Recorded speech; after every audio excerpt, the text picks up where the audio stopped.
News top 9ಗೆ ಸ್ವಾಗತ. ನಾನು ಸೌಮ್ಯ Hegde. ಜಿಲ್ಲಾಧಿಕಾರಿಗಳಿಂದ pin to pin ಮಾಹಿತಿ ಸಂಗ್ರಹಿಸಿದ್ದು ಹೇಗೆ ಮೋದಿ? ಕಂಟೈನ್ಮೆಂಟ್ ಅಸ್ತ್ರ ಪ್ರಯೋಗಕ್ಕೆ ನಮೋ ಸೂಚನೆ ನೀಡಿದ್ದು ಹೇಗೆ? ಹಳ್ಳಿಗಳನ್ನ ಕೊರೋನಾ ಮುಕ್ತ ಮಾಡೋಕೆ ಮೋದಿ ಕೊಟ್ಟ ಟಿಪ್ಸ್ ಏನು? ರಾಜ್ಯದ 17 ಜಿಲ್ಲೆಗಳಲ್ಲಿ ಲಾಕ್ಡೌನ್ ಮತ್ತಷ್ಟು ಬಿಗಿಯಾಗುತ್ತಾ? ಇದೆಲ್ಲವನ್ನ ನೋಡೋಣ ಇವತ್ತಿನ ನ್ಯೂಸ್ ಟಾಪ್ 9ನಲ್ಲಿ. ಸುದೀರ್ಘ ಸಭೆ ನಡೆಸಿದ ಮೋದಿ ಜಿಲ್ಲಾಧಿಕಾರಿಗಳಿಂದ ಗ್ರೌಂಡ್ ಲೆವೆಲ್ನ ಮಾಹಿತಿ ಸಂಗ್ರಹಿಸಿದ್ದು ಹೇಗೆ? ಫೀಲ್ಡ್ ಕಮಾಂಡರ್ನಂತೆ ಕೆಲಸ ಮಾಡಿ ಅಂತ ಆಫೀಸರ್ಸ್ಗೆ ಮೋದಿ ಹುರಿದುಂಬಿಸಿದ್ದು ಹೇಗೆ? ಕೃಷಿ ಕ್ಷೇತ್ರದ ಲಾಕ್ಡೌನ್ ಬಗ್ಗೆ ಪ್ರಧಾನಿ ಮೋದಿ ಹೇಳಿದ್ದೇನು? ನೋಡೋಣ ನಮೋ ಮಾತು ನ್ಯೂಸ್ ಟಾಪ್ 9ನಲ್ಲಿ. ದೇಶದಲ್ಲಿ ಕೊರೋನಾ ನಿಧಾನಗತಿಯಲ್ಲಿ ತಗ್ತಾ ಇದ್ರು ನೂರಾರು ಜಿಲ್ಲೆಗಳು ಡೇಂಜರ್ ಝೋನ್ನಲ್ಲಿದೆ. ಜಿಲ್ಲೆಗಳಲ್ಲಿ ಪಾಸಿಟಿವಿಟಿ ದರ 50% ಸನಿಹದಲ್ಲಿದೆ. ಹೀಗಾಗಿ ಸ್ವತಃ ಪ್ರಧಾನಮಂತ್ರಿನೇ ಜಿಲ್ಲಾಧಿಕಾರಿಗಳ ಬಳಿಯಿಂದ ಮಾಹಿತಿ ಪಡೆದಿದ್ದಾರೆ. ರಾಜ್ಯದ 17 ಜಿಲ್ಲಾಡಳಿತದ ಜೊತೆಗೂ ಪ್ರಧಾನಿ ಮೋದಿ ಚರ್ಚಿಸಿದ್ದು ಕೊರೋನಾ ಸ್ಥಿತಿಗತಿಗಳ ಬಗ್ಗೆ ಮಾಹಿತಿ ಸಂಗ್ರಹಿಸಿದ್ರು. ಜಿಲ್ಲಾಧಿಕಾರಿಗಳ ಜೊತೆಗಿನ ವಿಡಿಯೋ ಕಾನ್ಫರೆನ್ಸ್ನಲ್ಲಿ ಮಾತನಾಡಿದ ಪ್ರಧಾನಿ ನರೇಂದ್ರ ಮೋದಿ, ಕೊರೋನಾದಿಂದ ಕುಟುಂಬಸ್ಥರನ್ನ ಭೇಟಿ ಮಾಡದಂತಾಗಿದೆ ಅಂತ ಹೇಳಿದ್ರು. ನಿಮ್ಮ ಸಲಹೆ ಅಭಿಪ್ರಾಯ ಲಿಖಿತವಾಗಿ ತಿಳಿಸಿ ಅಂತ ಜಿಲ್ಲಾಧಿಕಾರಿಗಳಿಗೆ ಪ್ರಧಾನಿ ಮೋದಿ ಸೂಚಿಸಿದ್ದಾರೆ. ನಿಮ್ಮ ಎಲ್ಲ ಪ್ರಯತ್ನವನ್ನ ಶ್ಲಾಘಿಸುತ್ತೇನೆ. ನಿಮ್ಮ ಜಿಲ್ಲೆಯ ಸವಾಲುಗಳನ್ನ ಅರ್ಥ ಮಾಡ್ಕೊಳ್ತಾ ಇದ್ದೀರಿ ಅಂತ ಹೇಳಿದ್ರು. ನಿಮ್ಮ ಜಿಲ್ಲೆ ಕೊರೋನಾ ವಿರುದ್ಧ ಗೆದ್ದರೆ ಇಡೀ ದೇಶವೇ ಕೊರೋನಾ ಗೆದ್ದಂತೆ ಅಂತ ಪ್ರಧಾನಿ ಮೋದಿ ಹೇಳಿದ್ದಾರೆ. ನನ್ನ ಗ್ರಾಮವನ್ನ ಕೊರೋನಾ ಮುಕ್ತ ಮಾಡುತ್ತೇನೆ ಅಂತ ದೇಶದ ಗ್ರಾಮಗಳ ಜನರೇ ಸಂಕಲ್ಪ ತೆಗೆದುಕೊಳ್ಳಬೇಕು. ಕೃಷಿ ಕ್ಷೇತ್ರಕ್ಕೆ ಯಾವುದೇ ಲಾಕ್ಡೌನ್ ಇಲ್ಲ. ಕೃಷಿ ಭೂಮಿಯಲ್ಲೂ ಭೌತಿಕ ಅಂತರ ಕಾಪಾಡಿಕೊಂಡು ಕೆಲಸ ಮಾಡ್ತಾ ಇದ್ದು ಇದು ಗ್ರಾಮಗಳ ಶಕ್ತಿಯಾಗಿದೆ ಅಂತ ಪ್ರಧಾನಿ ತಿಳಿಸಿದ್ರು. ಫೀಲ್ಡ್ ಕಮಾಂಡರ್ಗಳಂತೆ ನೀವು ಕೆಲಸ ಮಾಡಬೇಕು ಅಂತ ಜಿಲ್ಲಾಧಿಕಾರಿಗಳಿಗೆ ಪ್ರಧಾನಿ ನರೇಂದ್ರ ಮೋದಿ ತಿಳಿಸಿದ್ದಾರೆ. ಯುದ್ಧದಲ್ಲಿ ಫೀಲ್ಡ್ ಕಮಾಂಡರ್ ಸ್ವರೂಪ ಕೊಡುತ್ತಾರೆ. ಅದೇ ರೀತಿ ನೀವು ಫೀಲ್ಡ್ ಕಮಾಂಡರ್ಗಳಂತೆ ಕೆಲಸ ಮಾಡಬೇಕು. ಜಿಲ್ಲಾಧಿಕಾರಿಗಳೇ ವೈರಸ್ ವಿರುದ್ಧದ ಹೋರಾಟದ ಫೀಲ್ಡ್ ಕಮಾಂಡರ್ ಅಂತ ಮೋದಿ ವಿಶ್ವಾಸ ತುಂಬಿದ್ರು. ದೇಶ ಕೊರೋನಾ ವಿರುದ್ಧ ಗೆಲುವು ಸಾಧಿಸೋದಕ್ಕೆ ಪ್ರಧಾನಿ ನರೇಂದ್ರ ಮೋದಿ ಮತ್ತೆ ಕಂಟೈನ್ಮೆಂಟ್ ಅಸ್ತ್ರ ಪ್ರಯೋಗಕ್ಕೆ ತಿಳಿಸಿದ್ದಾರೆ. ನಮ್ಮ ಅಸ್ತ್ರ ಲೋಕಲ್ ಕಂಟೈನ್ಮೆಂಟ್ ಅಂತ ಪ್ರಧಾನಿ ಮೋದಿ ಹೇಳಿದ್ದಾರೆ. ಹೀಗಾಗಿ ದೇಶದಲ್ಲಿ ಮೈಕ್ರೋ ಕಂಟೈನ್ಮೆಂಟ್ ಮತ್ತಷ್ಟು ಕಠಿಣವಾಗಲಿದೆ. ದೇಶದಲ್ಲಿ ಕೊರೋನಾ ಅಬ್ಬರಿಸ್ತಾ ಇದ್ರೂ ಕಾಳಸಂತೆ ಮಾರಾಟಗಾರರಿಗೆ ಬ್ರೇಕ್ ಬಿದ್ದಿಲ್ಲ. ರೆಮ್ಡಿಸಿವಿರ್, ಮೆಡಿಕಲ್ ಆಕ್ಸಿಜನ್ ಸಿಲಿಂಡರ್ಗಳನ್ನ ಕಾಳಸಂತೆಯಲ್ಲಿ ಮಾರಾಟ ಮಾಡ್ತಾ ಇದ್ದಾರೆ. ಹೀಗಾಗಿ ಕಾಳಸಂತೆಯಲ್ಲಿ ಔಷಧ ಮಾರಾಟದ ಬಗ್ಗೆ ಕ್ರಮ ಕೈಗೊಳ್ಳಿ ಅಂತ ಜಿಲ್ಲಾಧಿಕಾರಿಗಳಿಗೆ ಪ್ರಧಾನಿ ನರೇಂದ್ರ ಮೋದಿ ತಿಳಿಸಿದ್ದಾರೆ. ಫೀಲ್ಡ್ ಕಮಾಂಡರ್ನಂತೆ ಇಡೀ ಜಿಲ್ಲೆ ಸಶಕ್ತೀಕರಣ ಮಾಡಿ ನೀತಿಗಳಲ್ಲಿ ಕೆಲವೊಂದು ಸುಧಾರಣೆ ಅಗತ್ಯ ಇರುತ್ತದೆ. ಹೀಗಾಗಿ ಏನು ಸುಧಾರಣೆ ಆಗಬೇಕು ಅಂತ ನಮಗೆ ತಿಳಿಸಿ. ನಿಮ್ಮ ಜಿಲ್ಲೆಯ ಕ್ರಮಗಳು ಬೇರೆ ಜಿಲ್ಲೆಗಳಿಗೂ ಮಾದರಿಯಾಗುತ್ತೆ ಅಂತ ಮೋದಿ ಹೇಳಿದ್ದಾರೆ. ದೇಶದಲ್ಲಿ ಕೆಲವೆಡೆ ಕೊರೋನಾ ಕಡಿಮೆಯಾಗ್ತಾ ಇದೆ ಅಂತ ಪ್ರಧಾನಿ ನರೇಂದ್ರ ಮೋದಿ ಹೇಳಿದ್ದಾರೆ. ಕೊರೋನಾ ತುತ್ತ ತುದಿ ತಲುಪಿ ಈಗ ಕಡಿಮೆಯಾಗ್ತಾ ಇದೆ. ಕೊರೋನಾ ಕಡಿಮೆಯಾಗ್ತಾ ಇದ್ರೂ ಎಚ್ಚರಿಕೆ ಅಗತ್ಯವಾಗಿದ್ದು ಪ್ರತಿ ವ್ಯಕ್ತಿಯ ಜೀವ ರಕ್ಷಣೆಗಾಗಿ ನಮ್ಮ ಹೋರಾಟ ಅಂತ ಮೋದಿ ತಿಳಿಸಿದ್ರು. ಅಲ್ಲದೆ ನಿಮ್ಮ ಅನುಭವ ಕುಶಲತೆಯಿಂದಾಗಿ ಕೊರೋನಾ ತಡೆಯುವಲ್ಲಿ ಸಹಾಯವಾಗುತ್ತದೆ ಅಂತ ಜಿಲ್ಲಾಧಿಕಾರಿಗಳಿಗೆ ತಿಳಿಸಿದ್ರು. ಕೊರೋನಾ ಅಬ್ಬರದ ಮಧ್ಯೆ ದೇಶದಲ್ಲಿ ಮೆಡಿಕಲ್ ಆಕ್ಸಿಜನ್ಗೆ ತೀವ್ರ ಕೊರತೆ ಉಂಟಾಗಿದೆ. ಹೀಗಾಗಿ ಪಿಎಂ ಕೇರ್ಸ್ ಫಂಡ್ನಿಂದ ದೇಶದ ಪ್ರತಿ ಜಿಲ್ಲೆಯಲ್ಲೂ ಆಕ್ಸಿಜನ್ ಪ್ಲಾಂಟ್ ಸ್ಥಾಪನೆ ಮಾಡೋದಾಗಿ ಪ್ರಧಾನಿ ನರೇಂದ್ರ ಮೋದಿ ಘೋಷಿಸಿದ್ದಾರೆ. ಅಲ್ಲದೆ ಲಸಿಕೆ ನೀಡಿಕೆ ಶೆಡ್ಯೂಲ್ 15 ದಿನ ಮುಂಚಿತವಾಗಿ ರಾಜ್ಯಗಳಿಗೆ ತಿಳಿಸೋದಕ್ಕೆ ಸೂಚನೆ ನೀಡಿದ್ದು ಕೋವಿಡ್ ಲಸಿಕೆ ಪೋಲಾಗದಂತೆ ತಡೆಯಬೇಕು ಅಂತ ತಿಳಿಸಿದ್ದಾರೆ. ಕೊರೋನಾ ಸಂಕಷ್ಟದ ಸಮಯದಲ್ಲೂ ಕೆಲವು ಆಸ್ಪತ್ರೆಗಳು ಅವ್ಯವಸ್ಥೆಯಿಂದ ಕೂಡಿದೆ. ಹೀಗಾಗಿ ಆಸ್ಪತ್ರೆಗಳಿಗೆ ವಿದ್ಯುತ್ ಪೂರೈಕೆ ಸ್ಥಗಿತವಾಗದಂತೆ ನೋಡಿಕೊಳ್ಳಿ ಅಂತ ಪ್ರಧಾನಿ ನರೇಂದ್ರ ಮೋದಿ ಜಿಲ್ಲಾಧಿಕಾರಿಗಳಿಗೆ ಸೂಚನೆ ನೀಡಿದ್ದಾರೆ. ದೇಶವನ್ನ ಸಂಕಷ್ಟದಿಂದ ಹೊರಗಡೆ ತರಬೇಕು ಅಂತ ಮೋದಿ ಸೂಚನೆ ನೀಡಿದ್ದು ನಿಮ್ಮ ಅನುಭವ ಭವಿಷ್ಯದಲ್ಲೂ ಕೂಡ ಸಹಾಯಕ್ಕೆ ಬರುತ್ತದೆ ಅಂತ ಜಿಲ್ಲಾಧಿಕಾರಿಗಳಿಗೆ ತಿಳಿಸಿದ್ದಾರೆ. ಕೊರೋನಾ ಲಸಿಕೆ ಪೋಲಾಗ್ತಿರೋ ಬಗ್ಗೆ ಪ್ರಧಾನಿ ಕಳವಳ ವ್ಯಕ್ತಪಡಿಸಿದ್ದು ಹೇಗೆ? ಆಕ್ಸಿಜನ್ ಹಾಹಾಕಾರದ ಬಗ್ಗೆ ಕೇಂದ್ರ ಗೃಹ ಸಚಿವ ಅಮಿತ್ ಶಾ ಹೇಳಿದ್ದೇನು?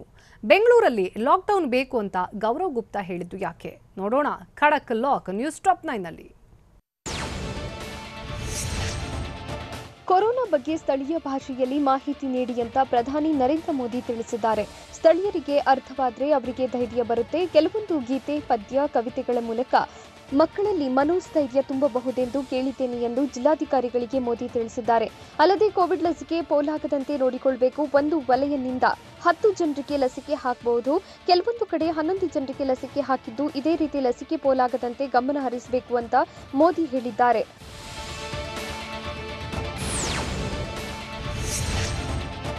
ಜಿಲ್ಲಾಧಿಕಾರಿಗಳ ಜೊತೆಗಿನ ಸಭೆಯಲ್ಲಿ ಮಾತನಾಡಿದ ಕೇಂದ್ರ ಗೃಹ ಸಚಿವ ಅಮಿತ್ ಶಾ, ದೇಶದಲ್ಲಿ ಆಕ್ಸಿಜನ್ ಹಾಹಾಕಾರ ನಿಭಾಯಿಸುವಲ್ಲಿ ಯಶಸ್ವಿಯಾಗಿದ್ದೇವೆ ಅಂತ ಹೇಳಿದ್ದಾರೆ. ಕೊರೋನಾ 2ನೇ ಅಲೆಯಲ್ಲಿ ದೇಶದಾದ್ಯಂತ ಆಕ್ಸಿಜನ್ ಸಮಸ್ಯೆ ತೀವ್ರವಾಗಿ ನಮ್ಮನ್ನ ಕಾಡ್ತಾ ಇದೆ. ಆದರೆ ಪ್ರಧಾನಿ ನೇತೃತ್ವದಲ್ಲಿ ಸಮರ್ಥವಾಗಿ ನಿಭಾಯಿಸಿದ್ದೇವೆ.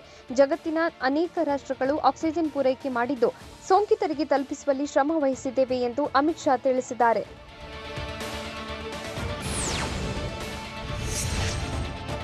ಡಿಸಿಗಳ ಜೊತೆಗಿನ ಸಭೆಯಲ್ಲಿ ಕೇಂದ್ರ ಗೃಹ ಸಚಿವ ಅಮಿತ್ ಶಾ 3T ಸೂತ್ರವನ್ನ ಪುನರುಚ್ಚರಿಸಿದ್ದಾರೆ. ಗ್ರಾಮೀಣ ಭಾರತಕ್ಕೆ ಕೊರೋನಾ ವ್ಯಾಪಕವಾಗಿ ನುಗ್ಗುತ್ತಿದ್ದು ಇದು ನಮ್ಮ ಮುಂದಿರೋ ಅತಿ ದೊಡ್ಡ ಸವಾಲಾಗಿ ಪರಿಣಮಿಸಿದೆ. ಹೀಗಾಗಿ ಟೆಸ್ಟಿಂಗ್, ಟ್ರ್ಯಾಕಿಂಗ್, ಟ್ರೀಟ್ಮೆಂಟ್ ಅನ್ನ ಪರಿಣಾಮಕಾರಿಯಾಗಿ ಮಾಡಬೇಕಿದೆ. ಜೊತೆಗೆ ಕೊರೋನಾ ನಿರ್ವಹಣೆಯನ್ನ ಅಚ್ಚುಕಟ್ಟಾಗಿ ಮಾಡಬೇಕಿದೆ ಅಂತ ಅಮಿತ್ ಶಾ ಹೇಳಿದ್ದಾರೆ.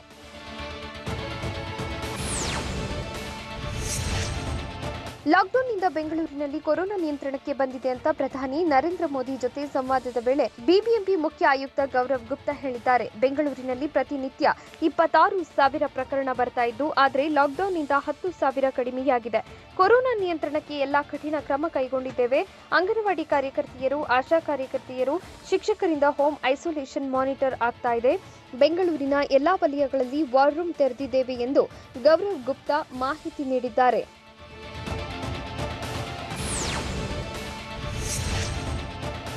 ಕೊರೋನಾ ನಿಯಂತ್ರಣದ ಬಗ್ಗೆ ಜಿಲ್ಲಾಧಿಕಾರಿಗಳ ಜೊತೆಗಿನ ಮೋದಿ ಸಂವಾದದ ವೇಳೆ ಬೆಂಗಳೂರಿನಲ್ಲಿ ಕೊರೋನಾ ಸ್ಥಿತಿಗತಿ ಬಗ್ಗೆ ಬಿಬಿಎಂಪಿ ಮುಖ್ಯ ಆಯುಕ್ತ ಗೌರವ್ ಗುಪ್ತಾ ವಿವರಿಸಿದರು. ವಿಡಿಯೋ ಕಾನ್ಫರೆನ್ಸ್ನಲ್ಲಿ ಪ್ರಧಾನಿ ಮೋದಿಗೆ ಗೌರವ್ ಗುಪ್ತಾ ಮಾಹಿತಿ ನೀಡಿದ್ರು. ಲಾಕ್ಡೌನ್ನಿಂದ ಬೆಂಗಳೂರಲ್ಲಿ ಕೊರೋನಾ ಕಂಟ್ರೋಲ್ ಆಗಿದೆ. ಕಟ್ಟುನಿಟ್ಟಿನ ಲಾಕ್ಡೌನ್ನಿಂದ 10,000 ಕೊರೋನಾ ಪ್ರಕರಣಗಳು ಕಡಿಮೆಯಾಗಿದೆ ಅಂತ ತಿಳಿಸಿದ್ದಾರೆ.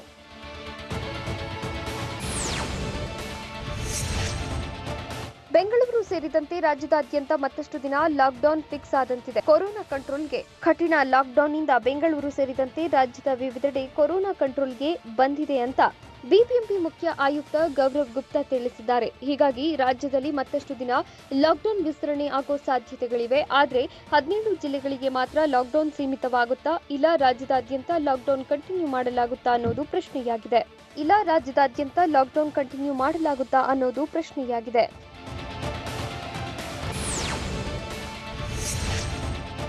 ರಾಜ್ಯದಲ್ಲಿ ಮತ್ತಷ್ಟು ಅತಿ ಕಠಿಣ ಲಾಕ್ಡೌನ್ ಜಾರಿಯಾಗುತ್ತೆ ಎನ್ನಲಾಗಿದೆ. ಇಷ್ಟು ದಿನ ಇದ್ದ ರಿಲೀಫ್ ಕೂಡ ಕಡಿತವಾಗೋ ಸಾಧ್ಯತೆಗಳಿದ್ದು, ಹೋಟೆಲ್ಗಳಲ್ಲಿ ಪಾರ್ಸಲ್ ವ್ಯವಸ್ಥೆಯೂ ಬಂದಾಗೋ ಸಾಧ್ಯತೆ ಇದೆ. ಜೊತೆಗೆ ಹೋಮ್ ಡೆಲಿವರಿ, ಕಟ್ಟಡ ಕಾಮಗಾರಿಗೂ ಬ್ರೇಕ್ ಬೀಳಲಿದ್ದು, ಅಂತರ್ ಜಿಲ್ಲಾ ಸಂಚಾರ ಕಂಪ್ಲೀಟ್ ಆಗಿ ಬಂದ್ ಆಗುತ್ತೆ ಎನ್ನಲಾಗಿದೆ.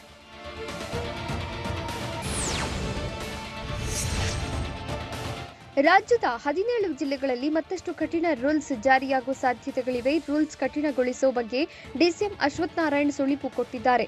17 ಜಿಲ್ಲೆಗಳಲ್ಲಿ ಕಠಿಣ ಕ್ರಮ ಕೈಗೊಳ್ಳಲಾಗುತ್ತೆ ಅಂತ ಟಿವಿ9ಗೆ ಡಿಸಿಎಂ ಅಶ್ವಥ್ ನಾರಾಯಣ್ ಹೇಳಿದ್ದಾರೆ. ಲಾಕ್ಡೌನ್ ವಿಚಾರವಾಗಿ ಸಿಎಂ ಎಲ್ಲಾ ಮಾಹಿತಿ ಪಡೆದಿದ್ದು, ಶೀಘ್ರವೇ ಲಾಕ್ಡೌನ್ ವಿಸ್ತರಣೆ ಬಗ್ಗೆ ನಿರ್ಧಾರ ಮಾಡಲಾಗುತ್ತೆ ಎಂದು ಅಶ್ವಥ್ ನಾರಾಯಣ್ ತಿಳಿಸಿದ್ದಾರೆ.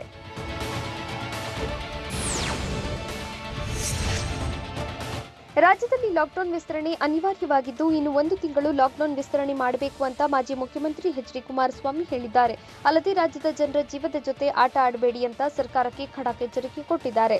ಲಾಕ್ಡೌನ್ ವಿಸ್ತರಣೆ ಮಾಡದೇ ಇದ್ರೆ ಮುಂದೆ ದೊಡ್ಡ ಅನಾಹುತ ಆಗುತ್ತೆ. ಹಾಗಂತ ಕೇವಲ ಲಾಕ್ಡೌನ್ ಮಾಡಿದ್ರೆ ಸಾಕಾಗೋದಿಲ್ಲ. ಕೂಲಿ ಕಾರ್ಮಿಕರಿಗೆ, ಶ್ರಮಿಕರಿಗೆ, ಬಡವರಿಗೆ ವಿಶೇಷ ಪ್ಯಾಕೇಜ್ ಘೋಷಣೆ ಮಾಡಿ ಎಂದು ಎಚ್ಡಿಕೆ ಆಗ್ರಹಿಸಿದ್ದಾರೆ. ಕೊರೋನಾ ಕಟ್ಟಿ ಹಾಕೋಕೆ ರಾಜ್ಯದಲ್ಲಿ ಮತ್ತೆ ಲಾಕ್ಡೌನ್ ವಿಸ್ತರಣೆ ಆಗತ್ತಾ? ಡಿಸಿಗಳ ಜೊತೆಗಿನ ಮೀಟಿಂಗ್ನಲ್ಲಿ ಪ್ರಧಾನಿ ಮೋದಿ ಕೊಟ್ಟ ಟಿಪ್ಸ್ಗಳೇನು? ಸಭೆಯಲ್ಲಿ ಸಿಎಂ ಬಿಎಸ್ವೈ ಮುಂದಿಡಿ ಇಟ್ಟಂತಹ ವಿಚಾರಗಳು ಏನು? ನೋಡೋಣ. ಲಾಕ್ಡೌನ್ ಫಿಕ್ಸ್ ನ್ಯೂಸ್ ಟಾಪ್ 9ನಲ್ಲಿ. ಮೇ 24ರ ಬಳಿಕವೂ ಕರುನಾಡು ಲಾಕ್ಡೌನ್ ಬಹುತೇಕ ಫಿಕ್ಸ್ ಆಗಿದೆ. ಪ್ರಧಾನಿ ನರೇಂದ್ರ ಮೋದಿ ವಿಡಿಯೋ ಕಾನ್ಫರೆನ್ಸ್ ಬೆನ್ನಲ್ಲೇ ಮತ್ತೊಂದು ವಾರ ಲಾಕ್ಡೌನ್ ಮಾಡುವ ಸಾಧ್ಯತೆ ಇದೆ. ಪ್ರಧಾನಿ ಮೋದಿ ಜೊತೆಗೆ ಸಿಎಂ ಚರ್ಚಿಸಿದ್ದು ಲಾಕ್ಡೌನ್ ವಿಸ್ತರಣೆ ಘೋಷಣೆ ಮಾಡುವ ಸಾಧ್ಯತೆಗಳಿವೆ. ಮತ್ತೊಂದು ವಾರದ ಲಾಕ್ಡೌನ್ ಮತ್ತಷ್ಟು ಕಠಿಣವಾಗಲಿದೆ ಎನ್ನಲಾಗಿದೆ.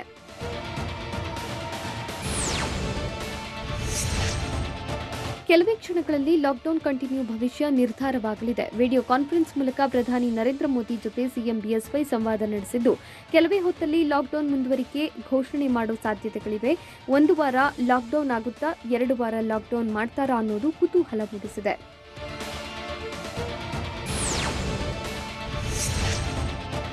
ರಾಜ್ಯದ 17 ಜಿಲ್ಲೆಗಳ ಜಿಲ್ಲಾಧಿಕಾರಿಗಳು ಪ್ರಧಾನಿ ನರೇಂದ್ರ ಮೋದಿ ಜೊತೆಗಿನ ವಿಡಿಯೋ ಕಾನ್ಫರೆನ್ಸ್ನಲ್ಲಿ ಭಾಗಿಯಾಗಿದ್ದಾರೆ. ಬೆಂಗಳೂರು ನಗರ, ಬೆಂಗಳೂರು ಗ್ರಾಮಾಂತರ, ಉತ್ತರ ಕನ್ನಡ, ಹಾಸನ, ಬಳ್ಳಾರಿ, ಮೈಸೂರು, ತುಮಕೂರು, ಕೋಲಾರ, ಕೊಡಗು, ಉಡುಪಿ, ಶಿವಮೊಗ್ಗ, ಧಾರವಾಡ, ದಕ್ಷಿಣ ಕನ್ನಡ, ಕಲಬುರಗಿ, ರಾಯಚೂರು, ಮಂಡ್ಯ, ಚಿಕ್ಕಬಳ್ಳಾಪುರ ಜಿಲ್ಲಾಧಿಕಾರಿಗಳು ಪ್ರಧಾನಿ ಜೊತೆ ಚರ್ಚಿಸಿದ್ದಾರೆ.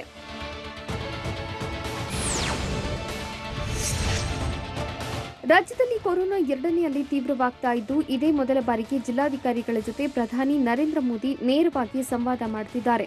ಕೊರೋನಾ ನಿಯಂತ್ರಣಕ್ಕೆ ಸಂಬಂಧಿಸಿದಂತೆ ಮುಖ್ಯಮಂತ್ರಿ ಬಿಎಸ್ ಯಡಿಯೂರಪ್ಪ ಹಾಗೂ ರಾಜ್ಯದ 17 ಜಿಲ್ಲೆಗಳ ಜಿಲ್ಲಾಧಿಕಾರಿಗಳ ಜೊತೆ ಸಂವಾದ ಮಾಡಿದ್ದಾರೆ. ಡಿಸಿಗಳ ಜೊತೆ ಜಿಲ್ಲೆಗಳ ಉಸ್ತುವಾರಿ ಸಚಿವರು, ಉಸ್ತುವಾರಿ ಕಾರ್ಯದರ್ಶಿಗಳು ಹಾಗೂ ಕೋವಿಡ್ ಕಾರ್ಯ ನಿರ್ವಹಣೆಯ ಜಿಲ್ಲಾ ಮಟ್ಟದ ಅಧಿಕಾರಿಗಳು ಭಾಗಿಯಾಗಿದ್ದಾರೆ.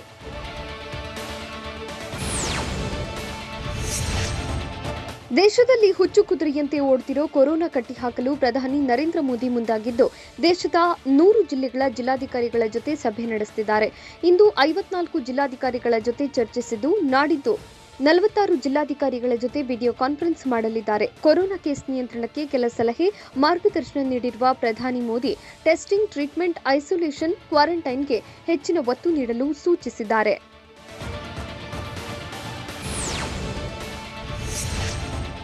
ಸೋಂಕಿತರು ಏರಿಕೆಯಾಗ್ತಿರುವ ಜಿಲ್ಲೆಗಳ ಜೊತೆಗೆ ಮೋದಿ ಚರ್ಚಿಸಿದ್ದು, ಪಾಸಿಟಿವಿಟಿ ರೇಟ್ ಹೆಚ್ಚಿರುವ ಜಿಲ್ಲೆಗಳೇ ಮೊದಲ ಟಾರ್ಗೆಟ್ ಆಗಿದೆ. ಇಷ್ಟು ದಿನ ಮುಖ್ಯಮಂತ್ರಿಗಳ ಜೊತೆ ಸಂವಾದ ನಡೆಸ್ತಾ ಇದ್ದ ಪ್ರಧಾನಿ ಮೋದಿ ಸಿಎಂಗಳಿಂದ ಮಾಹಿತಿ ಪಡೆದು ಕೆಲವು ಸೂಚನೆ ಕೊಟ್ಟಿದ್ರು. ಇಂದಿನಿಂದ ಜಿಲ್ಲಾಧಿಕಾರಿಗಳ ಸಭೆಯಲ್ಲಿ ಆಯಾಯ ಜಿಲ್ಲೆಗಳ ಸ್ಥಿತಿಗತಿ, ಅಂಕಿಅಂಶ, ಸೋಂಕು ನಿಗ್ರಹಕ್ಕೆ ತೆಗೆದುಕೊಂಡಿರುವ ಕ್ರಮಗಳ ಬಗ್ಗೆ ಚರ್ಚಿಸಿದ್ದು, ಮುಂದೆ ತೆಗೆದುಕೊಳ್ಳಲಿರುವ ಕ್ರಮಗಳ ಬಗ್ಗೆ ಡಿಸಿಗಳಿಂದ ಮಾಹಿತಿ ಪಡೆದಿದ್ದಾರೆ. ರಾಜ್ಯದ ಹಳ್ಳಿಗೂ ಕೊರೋನಾ ಹೆಮ್ಮಾರಿ ವ್ಯಾಪಿಸ್ತಾ ಇದೆ. ಗ್ರಾಮೀಣ ಪ್ರದೇಶಗಳಲ್ಲಿ ಕೊರೋನಾ ಮೃತ್ಯುಕೇಕೆ ಹಾಕ್ತಾ ಇದೆ. ಜಿಲ್ಲೆಗಳಲ್ಲಿ ಹೆಮ್ಮಾರಿ ವೈರಸ್ ವಿಷಜಾಲ ತಾಂಡವವಾಡ್ತಾ ಇದೆ. ಹೀಗಾಗಿ ಗ್ರಾಮಗಳಿಗೆ ಕೊರೋನಾ ಹರಡ್ತಾ ಇದ್ದಂತೆ ಪ್ರಧಾನಿ ಮೋದಿ ಅಲರ್ಟ್ ಆಗಿದ್ದು, ಕೊರೋನಾದಿಂದ ಹಳ್ಳಿಗಳನ್ನು ರಕ್ಷಿಸಲು ಜಿಲ್ಲಾಧಿಕಾರಿಗಳ ಜೊತೆ ಪ್ರಧಾನಿ ಮೋದಿ ಸಂವಾದ ನಡೆಸಿದ್ದಾರೆ.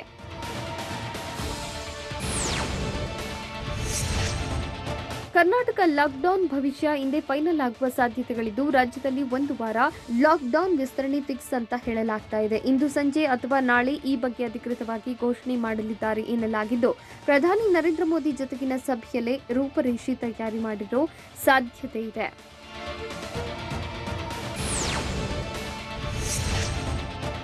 ಕರ್ನಾಟಕದಲ್ಲಿ ಕನಿಷ್ಠ 1 ವಾರ ಲಾಕ್ಡೌನ್ ಕಂಟಿನ್ಯೂ ಬಹುತೇಕ ಖಚಿತವಾಗಿದೆ. 1 ವಾರಕ್ಕಿಂತ ಹೆಚ್ಚು ಲಾಕ್ಡೌನ್ ವಿಸ್ತರಣೆ ಬಗ್ಗೆ ಮುಖ್ಯಮಂತ್ರಿ ಬಿಎಸ್ ಯಡಿಯೂರಪ್ಪ ಇನ್ನೂ ಅಂತಿಮ ನಿರ್ಧಾರ ತೆಗೆದುಕೊಂಡಿಲ್ಲ. ಇನ್ನು 2-3 ದಿನಗಳಲ್ಲಿ ಕ್ಯಾಬಿನೆಟ್ ಸಭೆ ಕರೆಯುವ ಸಾಧ್ಯತೆ ಇದ್ದು, ಕ್ಯಾಬಿನೆಟ್ ಸಭೆಯಲ್ಲಿ ಚರ್ಚಿಸಿ ಅಂತಿಮ ತೀರ್ಮಾನ ಕೈಗೊಳ್ಳುವ ಸಾಧ್ಯತೆ ಇದೆ. ವಿಶೇಷ ಪ್ಯಾಕೇಜ್ ಘೋಷಣೆ ಬೇಕಾದ ತಯಾರಿ ಪೂರ್ಣಗೊಳಿಸಿ ಲಾಕ್ಡೌನ್ ವಿಸ್ತರಣೆ ಮಾಡಲಿದ್ದಾರೆ ಅಂತ ಹೇಳಲಾಗ್ತಾ ಇದೆ. ಲಾಕ್ಡೌನ್ ಜಾರಿಯಾಗಿದ್ರೂ ಬೆಂಗಳೂರಿನಲ್ಲಿ ನಿಲ್ಲದ ಮಹಾವಲಸೆ. ಬೆಂಗಳೂರಿನಿಂದ ಕೊರೋನಾ ಹಳ್ಳಿಗೂ ಸೋಂಕು ಜರ್ನಿ ಮಾಡ್ತಾ ಇರೋದು ಹೇಗೆ? ಕೊರೋನಾ ಅಬ್ಬರಿಸ್ತಾ ಇದ್ರೂ ಜನ ಡೋಂಟ್ ಕೇರ್ ಅಂತ ಇರೋದು ಎಲ್ಲಿ? ನೋಡೋಣ Bengaluru lock news top 9ನಲ್ಲಿ.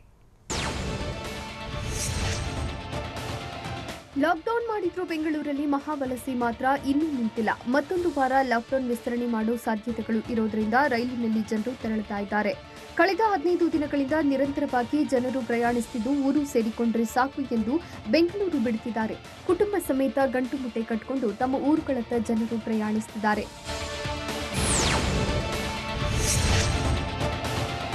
Railway ನಿಲ್ದಾಣ ಸಂಪೂರ್ಣ ಓಪನ್ ಬಿಟ್ಟಿರೋ ಸರ್ಕಾರ ಕೊರೋನಾ ಸೋಂಕು ಕಟ್ಟಿಹಾಕಲು ಯಶಸ್ವಿಯಾಗುತ್ತಾ ಅನ್ನೋದು ಪ್ರಶ್ನೆಯಾಗಿದೆ. ಸದ್ಯ ಊರು ಸೇರಲು ಇರೋ ವ್ಯವಸ್ಥೆ ಅಂದ್ರೆ ರೈಲು ಮಾತ್ರ. ಹೀಗಾಗಿ ಗುಂಪಾಗಿ ರೈಲಿನ ಮೂಲಕ ಜನರು ಪ್ರಯಾಣಿಸುತ್ತಿದ್ದಾರೆ.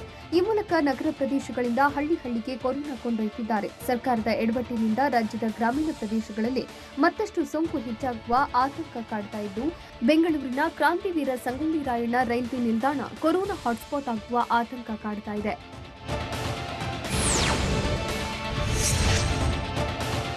ಕೊರೋನಾ ಚೈನ್ ಲಿಂಕ್ ಬ್ರೇಕ್ ಮಾಡಲು ಲಾಕ್ಡೌನ್ ಮಾಡಿದ್ದು ಬೆಂಗಳೂರಿನಲ್ಲಿ ಜನರು ಮಾತ್ರ ಎಚ್ಚೆತ್ತುಕೊಂಡಿಲ್ಲ. ಲಾಕ್ಡೌನ್ ನಡುವೆ ಮಲ್ಲೇಶ್ವರಂನಲ್ಲಿ ಎಂದಿನಂತೆ ಜನರ ಓಡಾಟವಿತ್ತು. ಮಲ್ಲೇಶ್ವರಂ ಮಾರ್ಕೆಟ್ ಓಪನ್ ಮಾಡಿದ್ರಿಂದ ಅಗತ್ಯ ವಸ್ತುಗಳ ಖರೀದಿಯಲ್ಲಿ ಜನರು ಬ್ಯುಸಿಯಾಗಿದ್ರು. ದೈಹಿಕ ಅಂತರ ಕಾಪಾಡದೆ ನಿರ್ಲಕ್ಷ್ಯ ತೋರಿದ್ರು.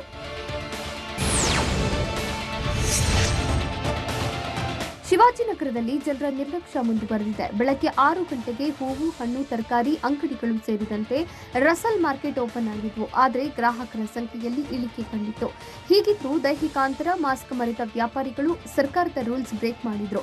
ಎಂದಿನಂತೆ ವ್ಯಾಪಾರ ಚಟುವಟಿಕೆಯಲ್ಲಿ ಭಾಗಿಯಾಗಿದ್ದ ವರ್ತಕರು ಕೊರೋನಾಗೆ ಡೋಂಟ್ ಕೇರ್ ಎಂದಿದ್ದಾರೆ.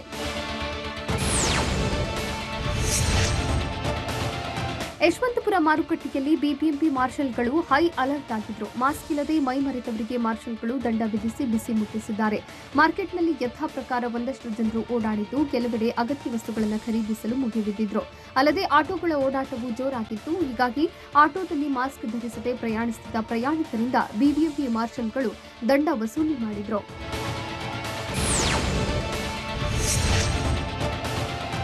ಬ್ಯಾಟರಾಯನಪುರ ರೈತರ ಸಂತೆಗೆ ಆಗಮಿಸುವ ಗ್ರಾಹಕರ ಸಂಖ್ಯೆ ದಿನದಿಂದ ದಿನಕ್ಕೆ ಇಳಿಕೆ ಕಾಣ್ತಾ ಇದೆ. ನಿನ್ನೆಗೆ ಹೋಲಿಕೆ ಮಾಡಿದ್ರೆ ಇಂದು ಗ್ರಾಹಕರು ಕಡಿಮೆ ಅಂತ ವ್ಯಾಪಾರಿಗಳು ಅಳಲು ತೋಡಿಕೊಂಡಿದ್ದಾರೆ. ರೈತರ ಸಂತೆಗೆ ಲೋಡ್ ಗಟ್ಟಲೆ ಹಣ್ಣು ತರಕಾರಿ ಬಂದರೂ ಕೊಳ್ಳಲು ಗ್ರಾಹಕರೇ ಹೆಚ್ಚಿನ ಸಂಖ್ಯೆಯಲ್ಲಿ ಬಂದಿರಲಿಲ್ಲ. ಇದ್ದ ಕೆಲವರು ಹಣ್ಣು ತರಕಾರಿ ಖರೀದಿಯ ಭರಾಟೆಯಲ್ಲಿ ದೈಹಿಕ ಅಂತರ ಪಾಲಿಸದೆ ನಿರ್ಲಕ್ಷ್ಯ ತೋರಿದ್ರು.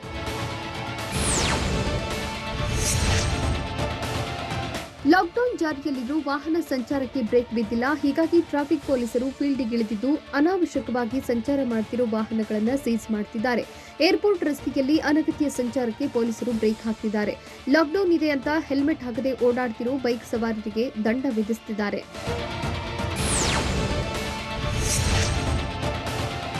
ಬೇಕಾಬಿಟ್ಟಿಯಾಗಿ ಓಡಾಡ್ತಿರೋ ವಾಹನ ಸವಾರರು ಪೊಲೀಸರ ಬಳಿ ನೆಪಗಳನ್ನು ಹೇಳ್ತಿದ್ದಾರೆ. ಆದರೆ ಏರ್ಪೋರ್ಟ್ ರಸ್ತೆಯಲ್ಲಿ ಬೈಕ್ ಸವಾರನೊಬ್ಬ ಟ್ರಾಫಿಕ್ ಪೊಲೀಸರನ್ನ ಬೆಚ್ಚಿ ಬೀಳಿಸುವಂತೆ ಮಾಡಿದ. ಬೈಕ್ನಲ್ಲಿ ಯುವತಿಯನ್ನ ಕರೆದೊಯ್ಯುತ್ತಿದ್ದ ಯುವಕನನ್ನ ಪೊಲೀಸರು ಪ್ರಶ್ನಿಸಿದ್ದಾರೆ. ಈ ವೇಳೆ ಯುವತಿಗೆ ಕೊರೋನಾ ಪಾಸಿಟಿವ್ ಇರೋದ್ರಿಂದ ಎಳನೀರು ಕುಡಿಸಲು ಕರ್ಕೊಂಡು ಬಂದೆ ಅಂತ ಕಾರಣ ಹೇಳಿದ್ದಾನೆ. ನಂತರ ಪೊಲೀಸರು ಇಬ್ಬರಿಗೂ ಎಚ್ಚರಿಕೆ ನೀಡಿ ಕಳಿಸಿದ್ದಾರೆ.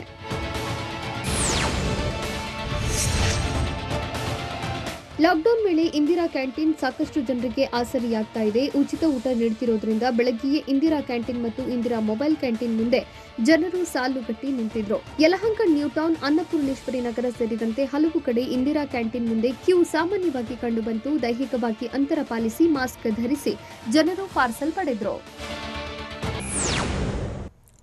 ಲಾಕ್ಡೌನ್ ಇದ್ರೂ ಜಿಲ್ಲೆಗಳಲ್ಲಿ ರೂಲ್ಸ್ ಬ್ರೇಕ್ ಆಗ್ತಾ ಇರೋದು ಹೇಗೆ? ಯಾದಗಿರಿ ಮತ್ತು ಕೊಡಗು ಸೇರಿದಂತೆ ಯಾವೆಲ್ಲ ಜಿಲ್ಲೆಗಳಲ್ಲಿ ಕಠಿಣ ಲಾಕ್ಡೌನ್ ನಿಯಮ ಜಾರಿಯಾಗಿದೆ? ಮಠದ ಹಾಸ್ಟೆಲ್ ಕೋವಿಡ್ ಕೇರ್ ಸೆಂಟರ್ ಆಗಿದ್ದು ಎಲ್ಲಿ? ನೋಡೋಣ ಕೊರೋನಾ ಸುಳಿ ನ್ಯೂಸ್ ಟಾಪ್ 9ನಲ್ಲಿ. ಎಲ್ಲೆಡೆ ಕೋವಿಡ್ ಹಬ್ತಾ ಇದ್ದು ಸಾಕಷ್ಟು ಪ್ರಾಣಹಾನಿ ಆಗುತ್ತಲೇ ಇದೆ. ಆದರೂ ಮಾರುಕಟ್ಟೆಗೆ ಜನರು ಕೊರೋನಾ ಮರೆತು ಮುಗಿ ಬೀಳ್ತಿದ್ದಾರೆ. ಕೊರೋನಾ ಅಬ್ಬರಿಸ್ತಾ ಇದ್ರು ಚಿತ್ರದುರ್ಗದ ಜನ ಇನ್ನೂ ಎಚ್ಚೆತ್ತುಕೊಂಡಿಲ್ಲ. ನಗರದ ತರಕಾರಿ ಮಾರುಕಟ್ಟೆಯಲ್ಲಿ ದೈಹಿಕ ಅಂತರ ಸಂಪೂರ್ಣ ಮಾಯವಾಗಿತ್ತು. ಜಯದೇವ ಕ್ರೀಡಾಂಗಣದ ತಾತ್ಕಾಲಿಕ ತರಕಾರಿ ಮಾರುಕಟ್ಟೆ ನಿರ್ಮಿಸಲಾಗಿದ್ದು ಕಡಿಮೆ ಜನ ಅಂದ್ರೂ ಅಂತರ ಪಾಲನೆಯಾಗಿಲ್ಲ. ಲಾಕ್ಡೌನ್ ಜಾರಿಯಾದರೂ ಜನ ಮಾತ್ರ ಕೊರೋನಾ ನಿಯಮಗಳನ್ನು ಗಾಳಿಗೆ ತೂರ್ತಿದ್ದಾರೆ. ಧಾರವಾಡದ ಎಪಿಎಂಸಿ ಮಾರುಕಟ್ಟೆಯಲ್ಲಿ ಜನ ಕೊರೋನಾ ನಿಯಮಗಳನ್ನು ಮರೆತು ಖರೀದಿಯಲ್ಲಿ ಬ್ಯುಸಿಯಾಗಿದ್ರು. ಎಪಿಎಂಸಿ ಮಾರುಕಟ್ಟೆಯಲ್ಲಿ ದಂಡಾಗಿ ಜನ ಸೇರಿದ್ರು. ಅಂತರವಿಲ್ಲದೆ ವ್ಯಾಪಾರ ವಹಿವಾಟು ನಡೆಸಿದ್ರು. ಕೊರೋನಾ ಕಟ್ಟಿ ಹಾಕಲು ಲಾಕ್ಡೌನ್ ಜಾರಿಯಲ್ಲಿದ್ದು ಸುಖಾಸುಮ್ಮನೆ ರಸ್ತೆಗಿಳಿಯೋರ ಸಂಖ್ಯೆಯೂ ಹೆಚ್ಚಾಗಿದೆ. ಹಾಗಾಗಿ ವಿಜಯಪುರ ಜಿಲ್ಲೆಯಲ್ಲಿ ಮುಲಾಜಿರದೆ ದಂಡ ವಿಧಿಸಿ ವಾಹನ ಸೀಸ್ ಮಾಡಲಾಗ್ತಾ ಇದೆ. ಜಿಲ್ಲೆಯಲ್ಲಿ ನಿನ್ನೆ 117 ವಾಹನ ಸೀಸ್ ಮಾಡಲಾಗಿದ್ದು ಮಾಸ್ಕ್ ಹಾಕಿಕೊಳ್ಳದೆ ಓಡಾಡಿದವರಿಗೂ ದಂಡ ವಿಧಿಸಲಾಗ್ತಾ ಇದೆ. ಒಟ್ಟು 231 ಪ್ರಕರಣಗಳಿಂದ 36,600 ರೂಪಾಯಿ ದಂಡ ವಸೂಲಿ ಮಾಡಲಾಗಿದೆ. ದಿನೇ ದಿನೇ ಕೊರೋನಾ ಅವಾಂತರ ಹೆಚ್ಚಾಗ್ತಿದ್ರೂ ಜನ ಮಾತ್ರ ತಮ್ಮದೇ ಲೋಕದಲ್ಲಿದ್ದಾರೆ. ಇದೇ ರೀತಿ ಉಡಿ ತುಂಬುವ ಕಾರ್ಯಕ್ರಮ ಹಮ್ಮಿಕೊಂಡಿದ್ದ ಗ್ರಾಮಸ್ಥರಿಗೆ ಅಧಿಕಾರಿಗಳು ಶಾಕ್ ಕೊಟ್ಟಿದ್ದು ಕಾರ್ಯಕ್ರಮ ತಡೆದಿದ್ದಾರೆ. ಕೊಪ್ಪಳದ ದುರ್ಗಾದೇವಿ ದೇವಸ್ಥಾನದಲ್ಲಿ ಉಡಿ ತುಂಬುವ ಕಾರ್ಯಕ್ರಮಕ್ಕೆ ಸಕಲ ಸಿದ್ಧತೆ ನಡೆದಿತ್ತು.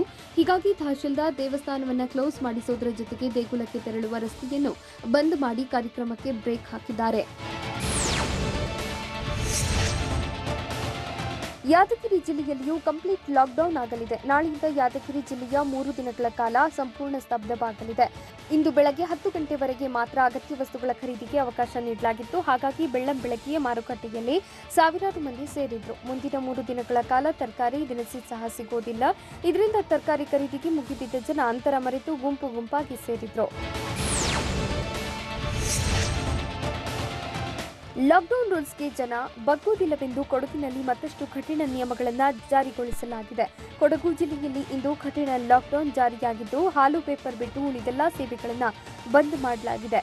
ಸೋಮವಾರ, ಬುಧವಾರ, ಶುಕ್ರವಾರ ಮಾತ್ರ ಅಗತ್ಯ ವಸ್ತು ಖರೀದಿಗೆ ಅವಕಾಶ ನೀಡಲಾಗಿದೆ. ಮಿಕ್ಕ 4 ದಿನ ಕಠಿಣ ಲಾಕ್ಡೌನ್ ಜಾರಿಯಾಗಿದೆ. ಕೊಪ್ಪಳ ಜಿಲ್ಲೆಯಲ್ಲಿ ಸಂಪೂರ್ಣ ಲಾಕ್ಡೌನ್ ಜಾರಿಯಾಗಿದೆ. ಇಂದು 2ನೇ ದಿನವಾಗಿದ್ದು ಖಾಕಿ ಪಡೆ ಕಠಿಣ ಕಾರ್ಯಾಚರಣೆ ನಡೆಸುತ್ತಿದೆ. ನಗರದಲ್ಲಿ ವಾಹನ ಸಂಚಾರ ವಿರಳವಾಗಿದ್ದು ಅನಗತ್ಯವಾಗಿ ಓಡಾಡುತ್ತಿರುವ ವಾಹನ ಸವಾರರು ಪೊಲೀಸ್ ಪಡೆ ತಪಾಸಣೆ ಮಾಡ್ತಾ ಇದ್ದು ಕೇವಲ ಅಗತ್ಯ ವಸ್ತುಗಳಿಗೆ ಮಾತ್ರ ಅವಕಾಶ ನೀಡಲಾಗಿದೆ. ಅಂಗಡಿ ಮುಗ್ಗಟ್ಟುಗಳು ಸಂಪೂರ್ಣ ಬಂದ್ ಆಗಿದ್ದು ಒಟ್ಟು 5 ದಿನಗಳ ಕಾಲ ಕೊಪ್ಪಳ ಜಿಲ್ಲೆಯಲ್ಲಿ ಸಂಪೂರ್ಣ ಲಾಕ್ಡೌನ್ ಘೋಷಿಸಲಾಗಿದೆ. ವಿಜಯನಗರ ಜಿಲ್ಲೆಯ ಹರಪನಹಳ್ಳಿ ತಾಲೂಕಿನ ಉಚ್ಚಂಗಿದುರ್ಗ ಗ್ರಾಮದ ಸಂಪೂರ್ಣ ಲಾಕ್ಡೌನ್ಗೆ ನಿರ್ಧಾರ ಮಾಡಲಾಗಿದೆ. ಐತಿಹಾಸಿಕ ಪುಣ್ಯಕ್ಷೇತ್ರ ಉಚ್ಚಂಗಿದುರ್ಗದಲ್ಲಿ ಕೊರೋನಾ ರೌದ್ರಾವತಾರ ತಾಳುತ್ತಾ ಇದೆ. 2 ದಿನಗಳಲ್ಲಿ 3 ಜನ ಗ್ರಾಮದಲ್ಲಿ ಕೋವಿಡ್ಗೆ ಬಲಿಯಾಗಿದ್ದು 16 ಜನರಿಗೆ ಕೊರೋನಾ ವಕ್ಕರಿಸಿದೆ. ಹಾಗಾಗಿ ಮೇ 25ರವರೆಗೆ ಗ್ರಾಮದಲ್ಲಿ ಸಂಪೂರ್ಣ ಲಾಕ್ಡೌನ್ ಜಾರಿಯಾಗಿದೆ. ಅಲ್ಲದೆ ಇಡೀ ಗ್ರಾಮದಲ್ಲಿ ಜನರಿಗೆ ಕೋವಿಡ್ ಟೆಸ್ಟ್ ಮಾಡಲು ನಿರ್ಧರಿಸಲಾಗಿದೆ. ಕೊರೋನಾ ಪ್ರಕರಣಗಳು ಹೆಚ್ಚುತ್ತಿರುವುದರಿಂದ ಕೋವಿಡ್ ಕೇರ್ ಸೆಂಟರ್ಗಳ ಅಗತ್ಯತೆ ಹೆಚ್ಚಾಗಿದೆ. ಇದರ ಬೆನ್ನಲ್ಲೇ ಸಿರಿಗೆರೆ ತರಳುಬಾಳು ಮಠದ ಡಾಕ್ಟರ್ ಶಿವಮೂರ್ತಿ ಶಿವಾಚಾರ್ಯ ಸ್ವಾಮೀಜಿ ಮಹತ್ವದ ನಿರ್ಧಾರ ತೆಗೆದುಕೊಂಡಿದ್ದಾರೆ. ಕೋವಿಡ್ ಕೇರ್ ಸೆಂಟರ್ ನಿರ್ಮಿಸಲು ತರಳುಬಾಳು ಮಹಿಳಾ ಹಾಸ್ಟೆಲ್ ಅನ್ನು ಸರ್ಕಾರಕ್ಕೆ ಬಿಟ್ಟುಕೊಟ್ಟಿದ್ದಾರೆ. ಈ ಹಾಸ್ಟೆಲ್ನಲ್ಲಿ 30 ಕೊಠಡಿಗಳಿವೆ. ಪ್ರತಿ ಕೊಠಡಿಯಲ್ಲೂ ತಲಾ 3 ಜನರಂತೆ 90 ಜನಕ್ಕೆ ಆಸರೆ ನೀಡಲಾಗಿದೆ. ಕೇರ್ ಸೆಂಟರ್ನಲ್ಲಿರೋ 90 ಜನಕ್ಕೂ ಊಟ ತಿಂಡಿ ವಸತಿ ಜವಾಬ್ದಾರಿಯನ್ನು ಸಿರಿಗೆರೆ ತರಳುಬಾಳು ಗುರುಪೀಠ ಸ್ವಾಮೀಜಿ ವಹಿಸಿಕೊಂಡಿದ್ದಾರೆ. ದೇಶದ ಎಷ್ಟು ಡಿಸಿಗಳ ಜೊತೆ ಮೋದಿ ಸಭೆ ನಡೆಸಿದ್ದಾರೆ ಗೊತ್ತಾ? ಪ್ಲಾಸ್ಮಾ ಥೆರಪಿಯನ್ನ ICMR ಕೈಬಿಟ್ಟಿದ್ದು ಯಾಕೆ? ವಿದೇಶದಲ್ಲೂ ಪ್ಲಾಸ್ಮಾ ಥೆರಪಿ ಫೇಲ್ ಆಯ್ತಾ? ನೋಡೋಣ ನ್ಯಾಷನಲ್ ನ್ಯೂಸ್ ಟಾಪ್ 9ನಲ್ಲಿ. ಪ್ರಧಾನಿ ನರೇಂದ್ರ ಮೋದಿ ಇಂದು 9 ರಾಜ್ಯದ 46 ಜಿಲ್ಲೆಯ ಜಿಲ್ಲಾಧಿಕಾರಿಗಳ ಜೊತೆಗೆ ವಿಡಿಯೋ ಕಾನ್ಫರೆನ್ಸ್ ಮೂಲಕ ಚರ್ಚೆ ನಡೆಸಿದ್ದಾರೆ. ಕೊರೋನಾ ಕೇಸ್ ಹೆಚ್ಚಿರುವ ಜಿಲ್ಲೆಗಳ ಜಿಲ್ಲಾಧಿಕಾರಿಗಳ ಜೊತೆಗೆ ಕೊರೋನಾ ನಿಯಂತ್ರಣ ನಿರ್ವಹಣೆ ಬಗ್ಗೆ ಚರ್ಚೆ ನಡೆದಿದೆ. 46 ಜಿಲ್ಲೆಗಳ ಪೈಕಿ ಕರ್ನಾಟಕದ 17 ಜಿಲ್ಲೆಗಳ ಜಿಲ್ಲಾಧಿಕಾರಿಗಳು ಪ್ರಧಾನಿ ಮೋದಿ ಜೊತೆಗಿನ ಚರ್ಚೆಯಲ್ಲಿ ಭಾಗಿಯಾಗಿದ್ದಾರೆ. ಕರ್ನಾಟಕ, ಬಿಹಾರ, ಅಸ್ಸಾಂ, ದೆಹಲಿ ಸೇರಿದಂತೆ 9 ರಾಜ್ಯಗಳ ಸಿಎಂಗಳು ಕೂಡ ಪ್ರಧಾನಿ ಸಭೆಯಲ್ಲಿ ಭಾಗಿಯಾಗಿದ್ದಾರೆ.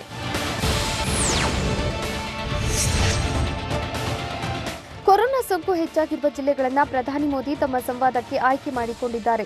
ಕೆಲವು ಜಿಲ್ಲೆಗಳ ಜಿಲ್ಲಾಧಿಕಾರಿಗಳು ಕೊರೋನಾ ನಿರ್ವಹಣೆಯಲ್ಲಿ ಉತ್ತಮ ಕ್ರಮಗಳನ್ನು ಕೈಗೊಂಡಿದ್ದಾರೆ, ವಿನೂತನ ಪರಿಹಾರಗಳೊಂದಿಗೆ ಕಾರ್ಯನಿರ್ವಹಿಸುತ್ತಿದ್ದಾರೆ ಅಂತ ಕ್ರಮಗಳ ಬಗ್ಗೆ ಮೆಚ್ಚುಗೆಯ ಪರಿಣಾಮಕಾರಿ ಯೋಜನೆ ರೂಪಿಸಲು ಸಂವಾದ ಸಹಕಾರಿಯಾಗಲಿದೆ. ಗ್ರಾಮೀಣ ಪ್ರದೇಶಗಳಲ್ಲಿ ಕೋವಿಡ್ ವಿರುದ್ಧದ ಹೋರಾಟ ಮುಂದುವರಿಸಲು ಅಗತ್ಯವಾದ ಸಲಹೆ ಶಿಫಾರಸುಗಳನ್ನು ಪ್ರಧಾನಿ ಮೋದಿ ನೀಡಿದ್ದಾರೆ. ಕೊರೋನಾ ಸೋಂಕಿತರಿಗೆ ನೀಡುವ ಚಿಕಿತ್ಸೆಯ ಪಟ್ಟಿಯಿಂದ ಪ್ಲಾಸ್ಮಾ ಥೆರಪಿಯನ್ನು ಕೈಬಿಟ್ಟು ICMR ಹೊಸ ಪರಿಷ್ಕೃತ ಮಾರ್ಗಸೂಚಿ ಹೊರಡಿಸಿದೆ. ಪ್ಲಾಸ್ಮಾ ಥೆರಪಿಯಿಂದ ಕೊರೋನಾ ರೋಗಿಗಳ ಜೀವ ಉಳಿಸಲು ಸಾಧ್ಯ ಎನ್ನುವುದಕ್ಕೆ ಯಾವುದೇ ಸಾಕ್ಷ್ಯಗಳು ಸಿಕ್ಕಿಲ್ಲ. ಪ್ಲಾಸ್ಮಾ ಥೆರಪಿ ಪಡೆಯದೇ ಇರುವವರಿಗೂ ಪ್ಲಾಸ್ಮಾ ಥೆರಪಿ ಪಡೆದವರಿಗೂ ಯಾವುದೇ ವ್ಯತ್ಯಾಸ ಕಂಡುಬಂದಿಲ್ಲ. ಹೀಗಾಗಿ ಪ್ಲಾಸ್ಮಾ ಥೆರಪಿಯನ್ನು ಕೊರೋನಾ ರೋಗಿಗಳ ಚಿಕಿತ್ಸೆಯಿಂದ ಕೈಬಿಡಲಾಗಿದೆ ಎಂದು ICMR ಹೇಳಿದೆ. ಕೊರೋನಾ ಸೋಂಕಿತರಿಗೆ ನೀಡುವ ಪ್ಲಾಸ್ಮಾ ಥೆರಪಿ ಚಿಕಿತ್ಸೆ ಭಾರತ ಮಾತ್ರವಲ್ಲದೆ ವಿದೇಶದಲ್ಲೂ ಸೋಂಕಿತರ ಜೀವ ಉಳಿಸಲು ನೆರವಾಗಿಲ್ಲ. ಇಂಗ್ಲೆಂಡ್ನಲ್ಲೂ ಪ್ಲಾಸ್ಮಾ ಥೆರಪಿಯಿಂದ ಕೊರೋನಾ ರೋಗಿಗಳ ಜೀವ ಉಳಿಸಲು ಸಾಧ್ಯವಾಗಿಲ್ಲ ಎಂದು ಲ್ಯಾನ್ಸೆಟ್ ಮೆಡಿಕಲ್ ಜರ್ನಲ್ ವರದಿ ಮಾಡಿದೆ. ಭಾರತದಲ್ಲೂ ಪ್ಲಾಸ್ಮಾ ಥೆರಪಿ ಕೊರೋನಾ ರೋಗಿಗಳಿಗೆ ಪ್ರಯೋಜನಕಾರಿಯಾಗಿಲ್ಲ. ದೇಶದಲ್ಲಿ ಕೊರೋನಾ ಸೋಂಕಿತರಲ್ಲಿ ಬ್ಲ್ಯಾಕ್ ಫಂಗಸ್ ಹೆಚ್ಚಾಗ್ತಾ ಇದೆ. ಬ್ಲ್ಯಾಕ್ ಫಂಗಸ್ಗೆ ಆಂಫೋಟೋರಿಸಿನ್ B ಡ್ರಗ್ಸ್ ಬಳಕೆ ಮಾಡಲಾಗ್ತಾ ಇದೆ. ಮೇ 14ರಂದು 1 lakh vial amphotericin B drugs ಅನ್ನು ರಾಜ್ಯಗಳಿಗೆ ಕೇಂದ್ರ ಸರ್ಕಾರ ನೀಡಿದೆ. ದೇಶದಲ್ಲಿ ಆಂಫೋಟೋರಿಸಿನ್ B ಡ್ರಗ್ಸ್ ಪೂರೈಸಲು 5 ಕಂಪನಿಗಳಿವೆ. ದೇಶದಲ್ಲಿ ಈ ಡ್ರಗ್ಸ್ ಕೊರತೆಯಾಗಿರುವುದರಿಂದ ವಿದೇಶದಿಂದ ಆಮದಿನ ಸಾಧ್ಯತೆಯ ಬಗ್ಗೆಯೂ ಪರಿಶೀಲನೆ ನಡೆಸಲಾಗ್ತಾ ಇದೆ. ಪ್ರಾದೇಶಿಕ ಭಾಷೆಗಳಲ್ಲಿ ಕೋವಿನ್ ದೇಶದಲ್ಲಿ ಕೊರೋನಾ ಲಸಿಕೆ ಪಡೆಯಲು ಕೋವಿನ್ ಪೋರ್ಟಲ್ನಲ್ಲಿ ರಿಜಿಸ್ಟ್ರೇಷನ್ ಕಡ್ಡಾಯ. ಆದರೆ ಕೋವಿನ್ ಪೋರ್ಟಲ್ ಇದುವರೆಗೂ ಇಂಗ್ಲಿಷ್ ಭಾಷೆಯಲ್ಲಿ ಮಾತ್ರ ಲಭ್ಯವಿದೆ. ಇದರಿಂದಾಗಿ ಗ್ರಾಮೀಣ ಭಾಗದ ಜನರು ಬಳಸಲು ಅನುಕೂಲವಾಗ್ತಾ ಇಲ್ಲ. ಹೀಗಾಗಿ ಕೋವಿನ್ ಪೋರ್ಟಲ್ ಅನ್ನು 14 ಪ್ರಾದೇಶಿಕ ಭಾಷೆಗಳಲ್ಲಿ ನೀಡಲು ಕೇಂದ್ರ ಸರ್ಕಾರ ನಿರ್ಧರಿಸಿದೆ. ಹಿಂದಿ ಭಾಷೆಯಲ್ಲೂ ಕೋವಿನ್ ಪೋರ್ಟಲ್ ಲಭ್ಯವಾಗಲಿದೆ. ಎಲ್ಲಾ ರಾಜ್ಯದ ಜನರು ಕೋವಿನ್ ಪೋರ್ಟಲ್ನಲ್ಲಿ ಲಸಿಕೆ ಪಡೆಯಲು ಸ್ಲಾಟ್ ಬುಕ್ ಮಾಡಲು ಅನುಕೂಲವಾಗುವಂತೆ ಕೋವಿನ್ ಪೋರ್ಟಲ್ ಅನ್ನು ಅಪ್ಡೇಟ್ ಮಾಡಲಾಗ್ತಾ ಇದೆ. ಕೊರೋನಾ ಸಂಕಷ್ಟ ಕಾಲದಲ್ಲಿ ಜನರಿಗೆ ಸಹಾಯ ಮಾಡಿದ ಯುವ ಕಾಂಗ್ರೆಸ್ ರಾಷ್ಟ್ರೀಯ ಅಧ್ಯಕ್ಷ ಬಿವಿ ಶ್ರೀನಿವಾಸ್, ಬಿಜೆಪಿ ಸಂಸದ ಗೌತಮ್ ಗಂಭೀರ್ ಅವರಿಗೆ ದೆಹಲಿ ಪೊಲೀಸರು ಕ್ಲೀನ್ ಚಿಟ್ ನೀಡಿದ್ರು. ದೆಹಲಿ ಪೊಲೀಸರ ಈ ಕ್ರಮಕ್ಕೆ ಹೈಕೋರ್ಟ್ ಅಸಮಾಧಾನ ವ್ಯಕ್ತಪಡಿಸಿದೆ. ರಾಜಕೀಯ ನಾಯಕರು ಕೊರೋನಾ ಔಷಧ ಸಂಗ್ರಹಿಸಿಡುವಂತಿಲ್ಲ, ಎಲ್ಲವನ್ನೂ ಆರೋಗ್ಯ ಇಲಾಖೆಗೆ ಒಪ್ಪಿಸಬೇಕು ಎಂದು ದೆಹಲಿ ಹೈಕೋರ್ಟ್ ಸೂಚನೆ ನೀಡಿದೆ. ಕೋವಿಶೀಲ್ಡ್ ಲಸಿಕೆ ಪಡೆದ ಬಳಿಕ ದೇಶದಲ್ಲಿ ಶೇಕಡಾ 0.6ರಷ್ಟು ಮಂದಿಯಲ್ಲಿ ಮಾತ್ರ ರಕ್ತ ಹೆಪ್ಪುಗಟ್ಟುವಿಕೆ ಪತ್ತೆಯಾಗಿದೆ ಎಂದು ಅಡ್ಡ ಪರಿಣಾಮ ಅಧ್ಯಯನ ಸಮಿತಿಯು ಕೇಂದ್ರದ ಆರೋಗ್ಯ ಇಲಾಖೆಗೆ ವರದಿ ನೀಡಿದೆ. ಇಂಗ್ಲೆಂಡ್, ಜರ್ಮನ್ ದೇಶಗಳಿಗೆ ಹೋಲಿಸಿದರೆ ಭಾರತದಲ್ಲಿ ಕೋವಿಶೀಲ್ಡ್ ಲಸಿಕೆಯಿಂದ ಕನಿಷ್ಠ ಅಡ್ಡ ಪರಿಣಾಮದ ಪ್ರಕರಣಗಳು ಮತ್ತೆ ಪತ್ತೆಯಾಗಿವೆ ಎಂದು ಕೇಂದ್ರದ ಆರೋಗ್ಯ ಇಲಾಖೆ ಹೇಳಿದೆ. ಭಾರತದಲ್ಲಿ ಪತ್ತೆಯಾಗಿರುವ B1617 ಪ್ರಭೇದದ ವೈರಸ್ ವಿರುದ್ಧ ಫೈಜರ್ ಹಾಗೂ ಮಾಡರ್ನಾ ಲಸಿಕೆಗಳು ಪರಿಣಾಮಕಾರಿ ಎಂದು ಅಧ್ಯಯನವೊಂದು ಹೇಳಿದೆ. ಅಮೆರಿಕದ NYU ಗ್ರಾಸ್ಮನ್ ಸ್ಕೂಲ್ ಆಫ್ ಮೆಡಿಸಿನ್ ನಡೆಸಿದ ಅಧ್ಯಯನದಲ್ಲಿ ಈ ಅಂಶ ಪತ್ತೆಯಾಗಿದೆ. ಇದು ಈ ಹೊತ್ತಿನ ನ್ಯೂಸ್ ಟಾಪ್ 9. ನಿರಂತರ ಸುದ್ದಿಗಾಗಿ ನೋಡ್ತಾ ಇರಿ TV9.